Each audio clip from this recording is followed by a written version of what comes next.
आप सभी को वट सावित्री की हार्दिक शुभकामनाएं। आइए आज के पावन दिन पर मिलकर सुनते हैं आज की व्रत कथा।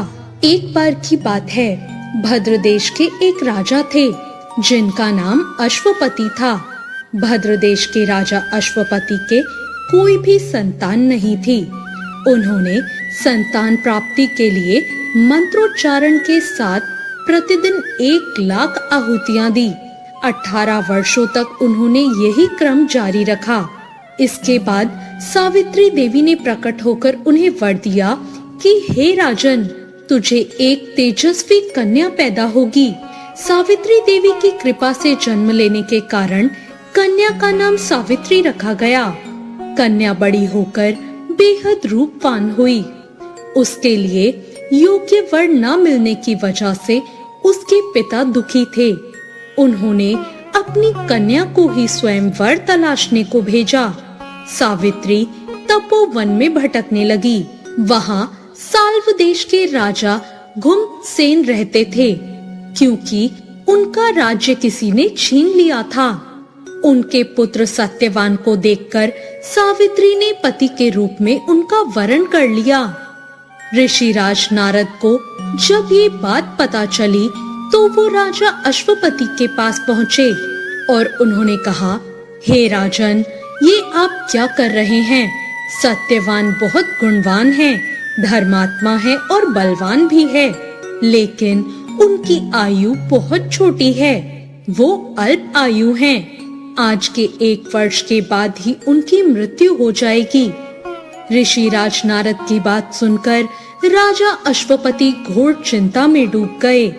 सावित्री ने अपने पिता से चिंता का कारण पूछा तो राजा ने कहा, पुत्री, तुमने जिस राजकुमार को अपने पति के रूप में चुना है वो अल्प आयु है।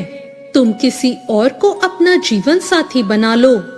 इस पर सावित्री ने अपने पिता से कहा, पिताजी, आर्य कन्याएं अपने पति का एक ही बार वरण करती हैं।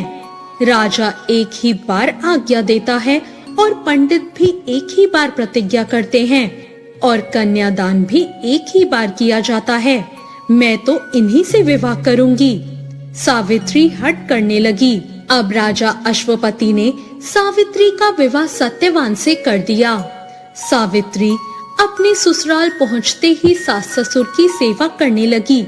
समय बीतने लगा। नारद मुनि ने सावित्री को पहले ही सत्यवान की मृत्यु के दिन के बारे में बता दिया था। जैसे ही वो दिन करीब आने लगा, सावित्री अधीर होने लगी। उन्होंने 3 दिन पहले ही उपवास शुरू कर दिए। नारद मुनि द्वारा बताई गई निश्चित तिथि पर पितरों का पूजन भी किया। हर दिन की तरह सत्यवान उस दिन भी लकड़ी काटने जंगल गए। उनके साथ सावित्री भी गई। जंगल में पहुंचकर सत्यवान लकड़ी काटने के लिए एक पेड़ पर चढ़ गए। तभी उनके सिर में तेज दर्द होने लगा। दर्द से व्याकुल सत्यवान पेड़ के नीचे उतर गए और सावित्री उन्हें देखकर अपना भविष्य समझ गई। सत्यवान के सिर को गोद में रखकर सावित्री वहां सत्यवान का सिर सहलाने लगी। तभी वहां यमराज आते दिखे। यमराज अपने साथ सत्यवान को ले जाने लगे। अब सावित्री भी उनके पीछे पीछे चल पड़ी। यमराज ने सावित्री को समझाने की कोशिश की कि ये विधि का विधान है, लेकिन सावित्री नहीं मानी। सावित्री की निष्ठा और पति परायणता को देखकर यमराज ने सावित्री से कहा, हे देवी, तुम धन्य हो। तुम मुझसे कोई भी वरदान मांग सकती हो। सावित्री ने कहा, मेरे सास ससुर वनवासी हैं और अंधे हैं। आप उन्हें दिव्य ज्योति प्रदान करें। यमराज ने ऐसा ही किया और कहा, जाओ, तुम्हारी इच्छा पूरी हुई, अब लौट जाओ। लेकिन सावित्री अपने पति सत्यवान के पीछे पीछे चलती रही। यमराज ने कहा, देवी, तुम वापस जाओ। सावित्री ने कहा, भगवान, मुझे अपने पति के पीछे पीछे चलने में कोई परेशानी नहीं है। पति के पीछे चलना तो मेरा कर्तव्य है। यह सुनकर उन्होंने फिर सावित्री को वर मांगने को कहा। सावित्री बोली, हमारे ससुर का राज्य छिन गया है, आप पुनः वापस दिला दें। यमराज ने कहा तथास्तु और कहा अब तुम लौट जाओ। लेकिन सावित्री पीछे पीछे चलती रही। यमराज ने सावित्री को कहा अब एक और वरदान मांगो।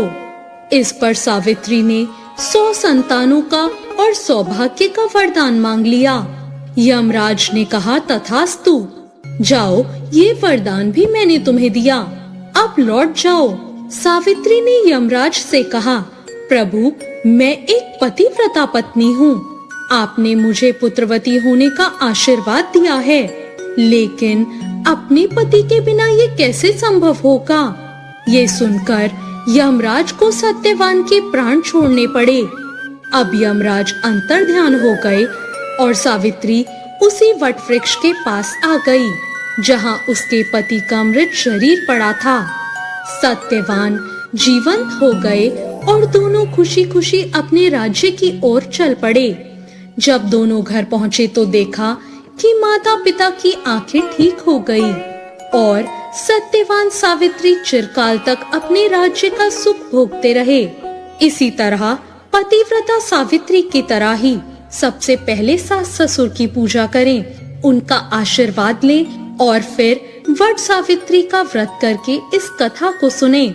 इससे वैवाहिक जीवन अच्छा होता है, जीवन साथी की आयु लंबी होती है और कोई आया हुआ संकट हो तो वो भी टल जाता है। वट सावित्री पूजा के लिए सुबह जल्दी उठकर स्नान करें और स्वच्छ वस्त्र पहने, पूजा के स्थान को शुद्ध कर लें और व्रत करने का संकल्प लें। वट वृक्ष के पास जाकर जल अर्पित करें, रोली अक्षत फूल चढ़ाएं और दीपक अर्पित करें। इसके बाद कच्चे सूत या मौली को लेकर वट वृक्ष की परिक्रमा करें। परिक्रमा करते समय पति की लंबी आयु और सुखी वैवाहिक जीवन की प्रार्थना करें। अधिकतर महिलाएं 7, 11 या 21 परिक्रमा करती हैं। माना जाता है कि वट वृक्ष में त्रिदेवों का वास है। वट वृक्ष की जड़ में ब्रह्मा जी, तने में भगवान विष्णु और शाखाओं में भगवान शिव होते हैं। इसी कारण वट वृक्ष की पूजा बहुत ही शुभ मानी गई है। तो ये थी वट सावित्री की कथा। आपको आज की ये कथा कैसी लगी कमेंट करके जरूर बताएं। चैनल को सब्सक्राइब करें, वीडियो को लाइक करें। धन्यवाद।